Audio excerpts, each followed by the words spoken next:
ჩვენი ქვეყნის ეკონომიკური პოლიტიკა ჩვენი მთავრობისთვის პრემიერ-მინისტრის ხელმძღვანელობით მიმართულია განვითარებული ქვეყნების რიგში საქართველოს შესაყვანად, კეთილდღეობის და დოვლათის ზრდისკენ.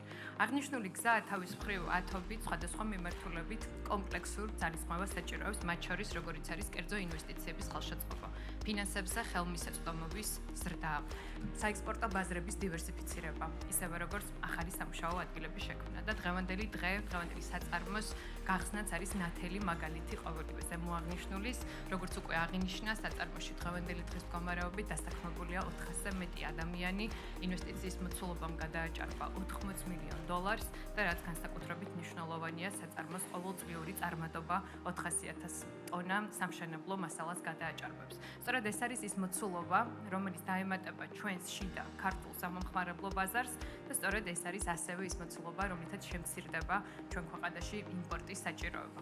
Რა თქმა უნდა, ზოგადად უნდა ითქვას, რომ გადამამუშავებელი მრეწველობას ძალიან დიდი მნიშვნელობა აქვს ჩვენი ქვეყნის ეკონომიკის განვითარებისთვის, ისევე როგორც ახალი სამუშაო ადგილების შექმნისთვის. მნიშვნელოვანია, რომ ჩვენ განვაგრძოთ თანმიმდევრული პოლიტიკა ჩვენი ქვეყნის ეკონომიკის განვითარების ყველა საჭირო ინსტრუმენტი და მიზანმიმართული ინსტრუმენტები გამოვიყენოთ იმისთვის, რომ ხელი შეუწყოთ ასეთი მნიშვნელოვანი პროექტების განხორციელებას, ჩვენ ქვეყანაში წარმოების ხელშეწყობას და რა თქმა უნდა, ეკონომიკის სამინისტრო პრემიერ-მინისტრის მხარდაჭერით განაგრძობს აღნიშნული გზით აქტიურ მუშაობას. საქართველო გამორჩეულია გლობალურად მაღალი ეკონომიკური ზრდის კუთხით პოსტპანდემიურ პერიოდში ჩვენი საშუალო ეკონომიკური ზრდა 9.7% იყო, გასული წელი 9.4%, რაც ძალიან სასიხარულოა მიმდინარე წლის დინამიკა იანვარი-ივნისის თვის პერიოდებში საშუალოდ 8%-იანი ზრდის დინამიკით არის წარმოდგენილი. საქართველო იქნება ლიდერი ყველაზე მაღალი ეკონომიკური ზრდის დინამიკით რეგიონში, ისევე როგორც ევროპის ქვეყნებს შორის.